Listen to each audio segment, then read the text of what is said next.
नमस्कार मंडळी, आपल्या चॅनलमध्ये तुमच्या सर्वांचं स्वागत आहे. जसं तुम्ही बघत असाल, आत्ता आपण आहोत बँड्राला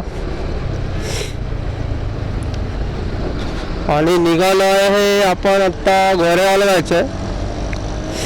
बँड्राला होतं थोडं काम होतं आणि आता तिथून आपल्याला जायचं गोरेगावला. तर बाकी काय मोठं ब्लॉग होऊन जाऊ दे एकदम. म्हटलं बघा एक मोठं ब्लॉग करू. आता कुठं जाणं होत नाही आहे, पण आता लवकर होणार आहे. काही दिवसांनी आपल्या चॅनलला तुम्हाला नक्की समजेल मग आपण कुठे गेलो ते.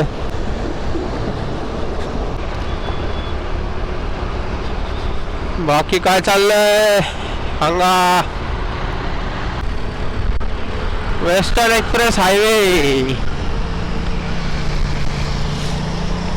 संध्याकाळचं इकडे यायला नको. वा, संध्याकाळचं इथे येऊ शकत नाही. एवढं ट्रॅफिक, गर्दी, गाड्यांची गर्दी. मी होतो बँड्रा वेस्टला, म्हटलं वेस्टवरून गेलो असतो पण खूप वेळ लागला असता आपल्याला गोरेगावला पोहोचेपर्यंत. म्हटलं हायवेने पाठापाठ जाऊ आणि तिकडून तुम्ही गेलात तर SV रोड वगैरे करत तरी सिग्नल एवढं भेटेल की वैताग ना. त्याच्यापेक्षा इथून आपण जाऊ. बाकी आपलं आता नवीन व्हिडिओ येतील लवकरच.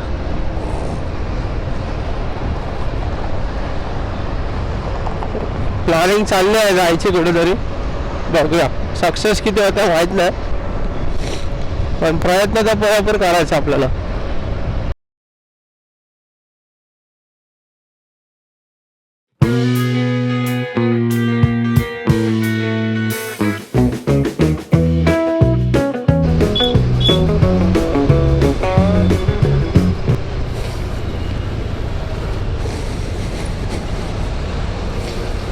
बघा ब्रिज चालू झालाय, कधी झाला माहित नाही, पण याच्यामुळे थोडं ट्रॅफिक होऊ शकतं. खाली उतरणार याच्यामुळे गाड्या खाली उतरतात डायरेक्ट आणि इथून गाड्या सुसाट असतात एका बाजूला. बाकी ट्रॅफिक पुढे टेरिफिक ट्रॅफिक. जा एकदम ताला सुरात हॉर्न वाजत होतं. काय लोक पण वैतागतात ट्रॅफिक मधून. थोडासा काहीतरी मनोरंजन. फुल टाईट आहे एकदम. Bumper to bumper traffic. बाकी आता इयर एंड येतोय. इयर एंड लोकांच्या फिरायची वेळ असं म्हणता येईल. कारण मुलाला पण शाळांना वगैरे सुट्टी असते तर लोक फिरतात जरा मस्तपैकी आपापल्या ठिकाणी, आवडत्या ठिकाणी. तसं आपण जाऊ.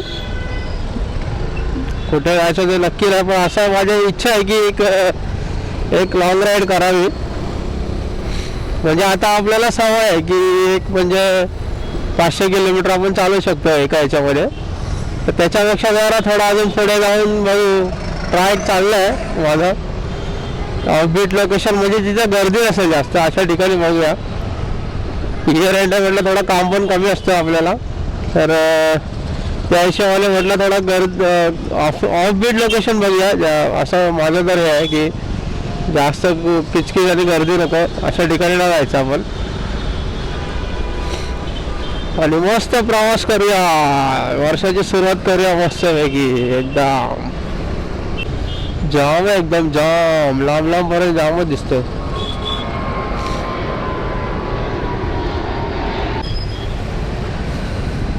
अशा प्रकारे एअरपोर्टला पोहोचलो आपण. Airport, domestic airport. वरती जायला भेटते गेला बघूया. चला राईट मारून चला ब्रिज. वाहनं संत गतीने चाललेत. वाहनं संत गतीने चालले आहेत. या रूटला आपण लास्ट टाइम मला वाटतं सकाळी आलो होतो. बोरोली नॅशनल पार्कचा व्हिडिओ केला होता तेव्हा. त्याच्यानंतर काय मी आलो ना इकडे.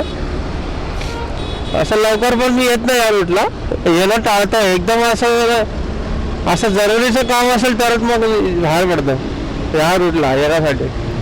तर शक्यतो टाळतो मी इकडे यायला, कारण ट्रॅफिकच एवढं असतं. कुठल्या पण वेळेला जावं, इथे ट्रॅफिक असलं. आता इथं आपल्याला काय जाम भेटेल ना मलाच माहीत नाही आता किती जाम भेटेल. चला बाबा इथून जाऊया आपण. ट्रक काय जायला देणार नाही.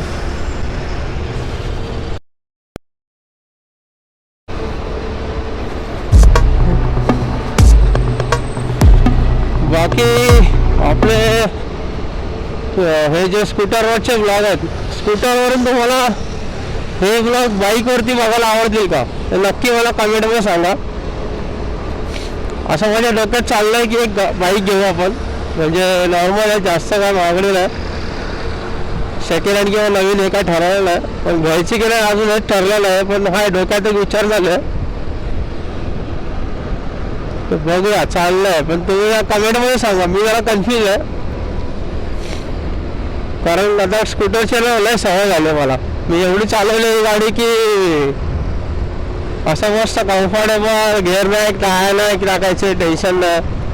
थोडं सस्पेन्शन लेवल किंवा कशामुळे थोडा फरक पडतो असं मला वाटतं बाईक आणि स्कूटरचा. तुम्ही जर कम्पेअर कराल तर चाललं विचार. बघूया, तुम्ही पण तुमचं मत सांगा कमेंटद्वारे.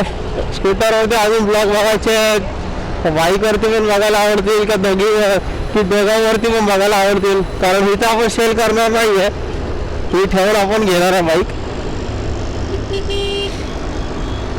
या गाडीने अशी साथ दिली की म्हणजे प्रवास करताना असं, म्हणजे मी अशा ठिकाणी गेलो ना की असं मला वाटलेलं की आपण रिटर्न येऊ पण आहे रस्त्यामधून म्हणा किंवा काही एक परिस्थिती असते, किंवा रात्रीच्या वेळी पण मी त्या स्कूटरवर एवढा प्रवास केला आहे, पण कधीही असं म्हणजे हे नाही, कुठे प्रॉब्लेम नाही, काय नाही, एकदम सुरळीत घरी आणलेलं आहे गाडीने.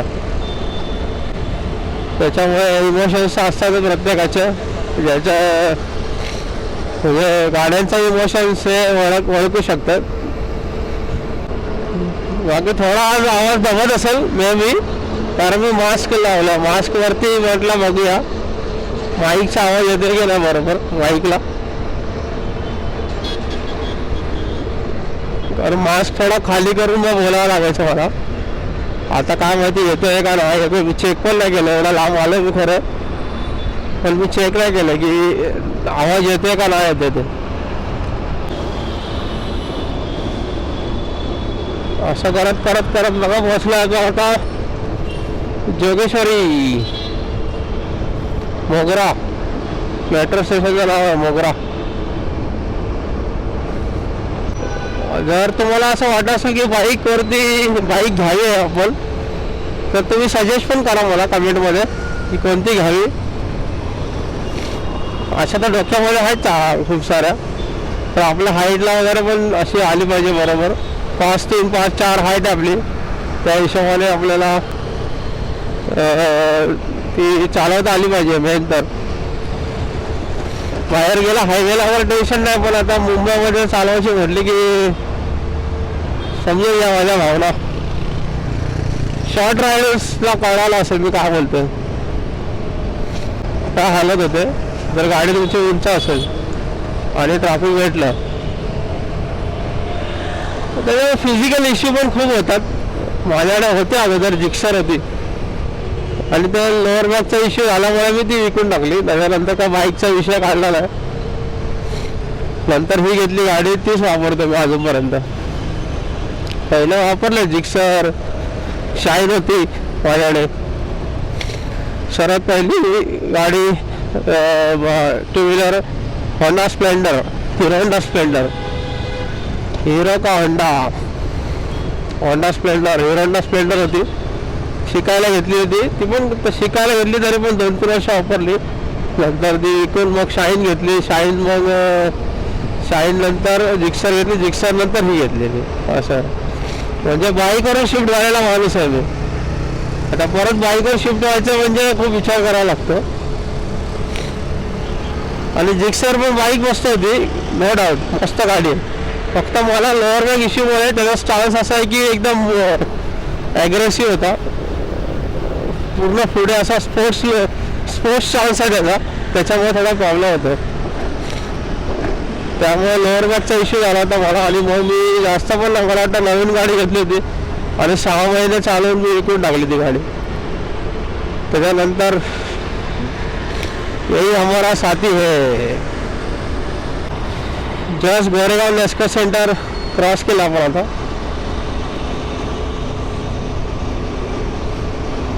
इथे जे पुढे ना हेल्मेट आहे, हेल्मेटचं शॉप आहे. तिथेच मी हे हेल्मेट आता जे मी वापरतो ना ते हेल्मेट मी तिथे घेतलं होतं. हेल्मेट चेंज करायचं आहे ना, त्याच्यामुळे मी थांबलोय की इन केस आपण बाईक घेतली तर त्या हिशोबाने कलर पण आपण मॅच करून घ्यावा, म्हणून मी थांबलोय.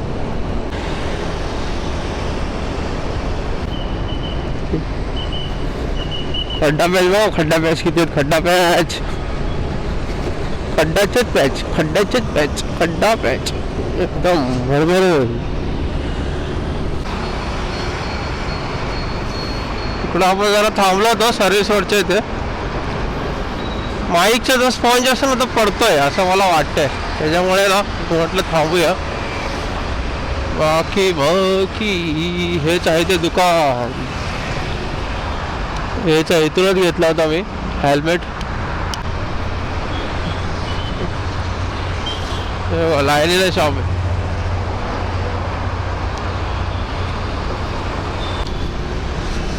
बघा अशा प्रकारे गोरेगावमध्ये पोहोचलोय. ॲक्च्युली ना ब्रिज मारायचा होता मला, मग ब्रिज घ्यायला विसरलो. रॉयल एनफिल्डचं शोरूम बघा ते आहे.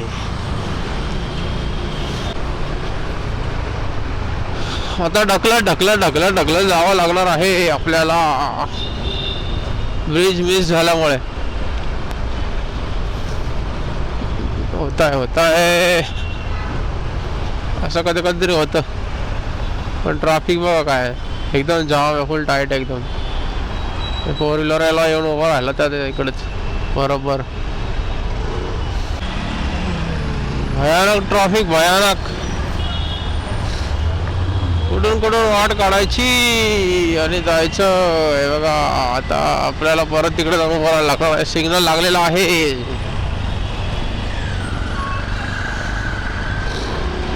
Perfect signal.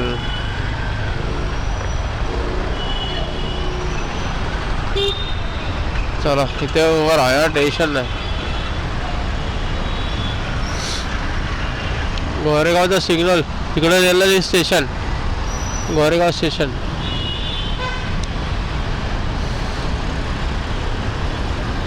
मोठा सिग्नल आहे, 110 सेकंड.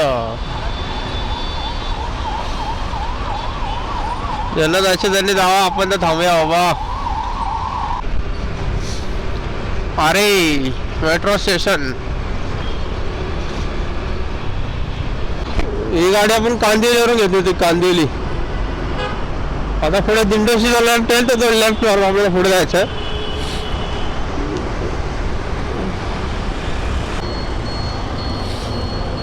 लेफ्ट मारून राईट मारायचं आहे आपल्याला.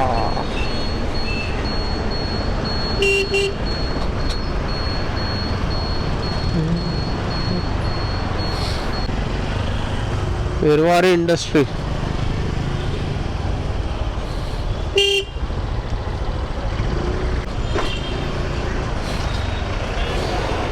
खड्डा चुकवता राहिला माझ्याकडून. चला तर आपण आलेलो आहे डेस्टिनेशनला, आपल्या जिकडे आपल्याला जायचं आहे. ओके, भेटूया नेक्स्ट ब्लॉगमध्ये काहीतरी नवीन घेऊन. तर पाहत राहा आपलं यूट्यूब चॅनल आणि पाहत राहा आपले व्हिडिओज, पाहत राहा आपली कोकण सिरीज. कुठे चाललात बाबा, आतमध्ये घुसवतो तो एकदम. चला तर भेटूया नेक्स्ट ब्लॉगमध्ये. तर काळजी घ्या, गाडी सांभाळून चालवा. बाय बाय, धन्यवाद.